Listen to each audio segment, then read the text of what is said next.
Hello everyone, welcome back to Digitalearn's YouTube channel, and in this video we are going to talk about DevOps roadmap. So we have planned the series where we are going to discuss that if you are a beginner or if you have an idea about some technology but you are looking for an upgrade and want to start your career in some technology, so we will be giving guidance on that.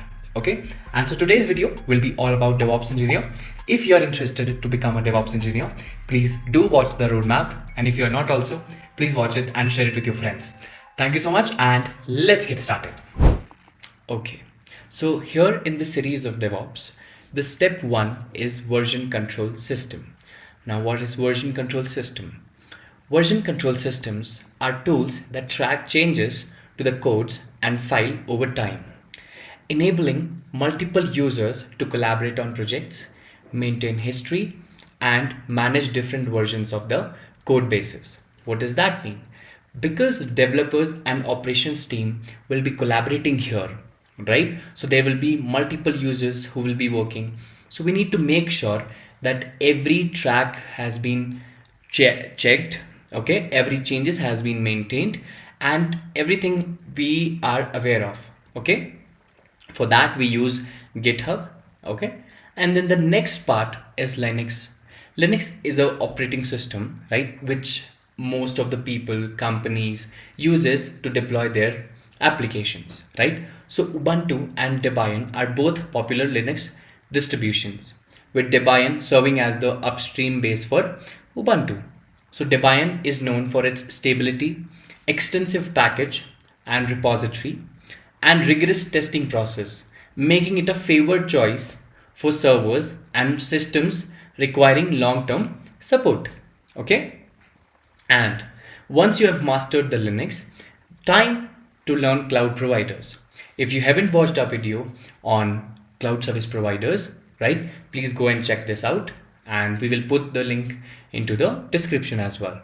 Okay, so now cloud providers, a layer of APIs to abstract infrastructure and provision it based on security and billing boundaries. Okay, so we need to make sure we are aware of any cloud service provider.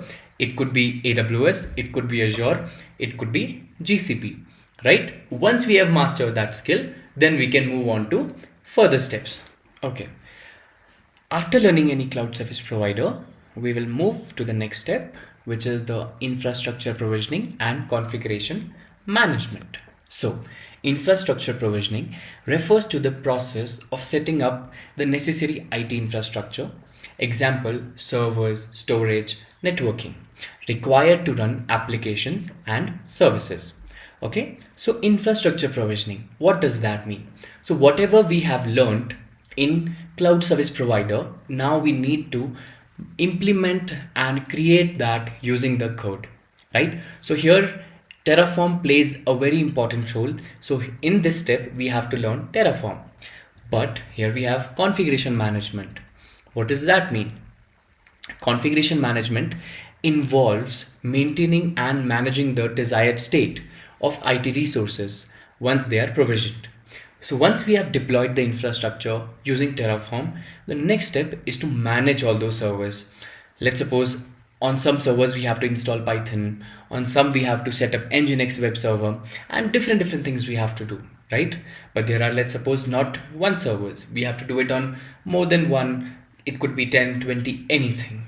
So if we log into each server and do it manually, it will take a lot of time. So our job as a DevOps engineer to automate the process and save the time, right? So in this scenario, we use Ansible, which uses some sort of technology, which still be curious, right? And that technology we use to manage all these servers.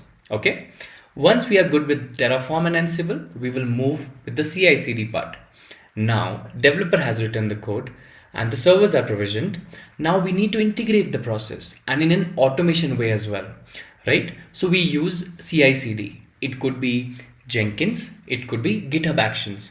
Once the code is being published or any changes has to be changed and deployed, once everything is done, so the code should be pulled and do the necessary job, right? So that will be served by GitHub Actions or Jenkins as a beginner, whatever you prefer, you could go with that.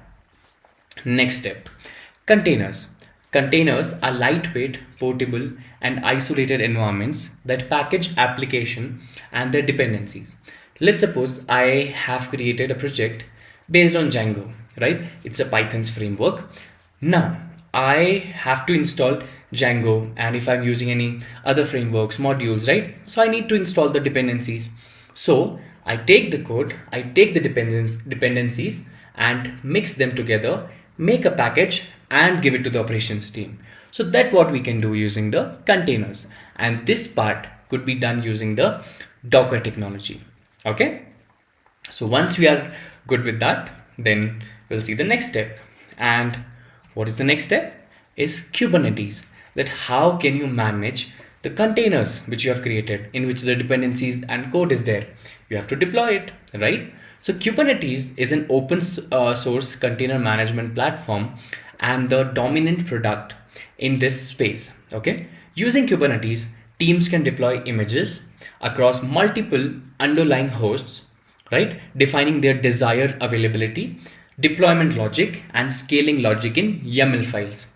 Right? So if we have created any file or if we have created any application, then we need to make sure that there should be a scaling strategy, there has to be availability strategy, right? And some logic strategy has to be there, because if the traffic increases, so we need to scale the application, and application should be available for 24/7, 365 days, right? So Kubernetes helps us do that. Okay.